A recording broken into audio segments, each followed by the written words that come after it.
தளபதி ரசிகர்களே, கவலையே படாதீங்க. கண்டிப்பாக 9th ரிலீஸ் ஆகிடும். நம்ம ஜனநாயகன் படம், நம்ம தளபதியோட படம். யாருமே டிப்ரெஷன் ஆகாதீங்க அப்படின்னு தான் சொல்கிறேன். இருந்தாலும் எனக்கே கொஞ்சம் டிப்ரெஷனாக தான் இருக்குது. நானும் அரை மணி நேரத்துக்கு ஒரு வாட்டி ஃபோனை எடுத்து எடுத்து பார்த்துன்னுக்குறேன். எந்த ஒரு நல்ல நியூஸுமே வரமாட்டேங்குது. எதுக்காக தான் இப்படி நம்ம தளபதி, நம்ம அண்ணனோட படத்தை மட்டும் இவங்க இந்த அளவுக்கு ஒரு டார்ச்சர் கொடுக்குறாங்கன்னே தெரில. ரொம்ப ஒரு மாதிரி ஸ்ட்ரெஸ்ஃபுல்லாக பைத்தியம் பிடிக்கிற மாதிரி இருக்குது. இவங்க இன்னமும் சர்டிஃபிகேட்டு கொடுக்காம இழுத்தடிக்கிறத பார்த்தா. ஆனால் இன்னொரு பக்கம் என்னென்னா, இவங்க விஜய் படத்துக்கு பிரச்சனை பண்ணாமல் இருந்தால் தான் நம்ம ஆச்சரியப்படணும். ஏன்னா பிரச்சனை இல்லைன்னா அது தளபதி படமே இல்லை. பிரச்சனை வராத தளபதி படமும் இது வரைக்கும் ரிலீஸ் ஆனதே கிடையாது. அதனால் கண்டிப்பாக பிரச்சனை இருக்குன்னு தெரியும் கடைசி நிமிஷம் வரைக்கும். ஆனால் இவங்க பிரச்சனை பண்ணுறதை மட்டும் நிறுத்தவே மாட்டேன்றாங்க. ஆனாலும் கவலைப்படாமல் எல்லாரும் தைரியமாக இருப்பாங்க. கண்டிப்பாக 9th அன்னைக்கு ரிலீஸ் ஆகிடும்.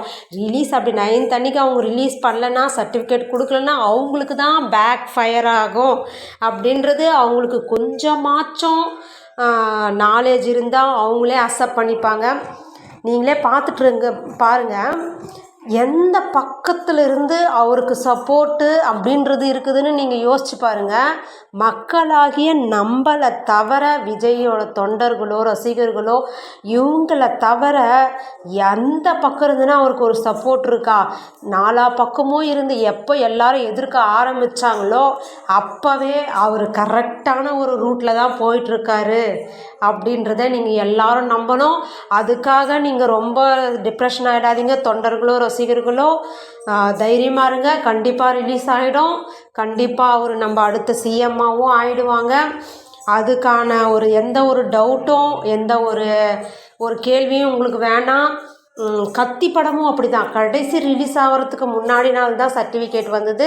அது வரைக்குமே அவங்க அலைச்சல் தான் கொடுத்துட்டு இருந்தாங்க. அந்த மாதிரி தான் இருக்கும். இதுக்கும் கடைசி டைமில் கொடுத்துருவாங்கன்னு தான் நினைக்கிறோம். இருந்தாலும் மனசு படபடப்பாக தான் இருக்குது.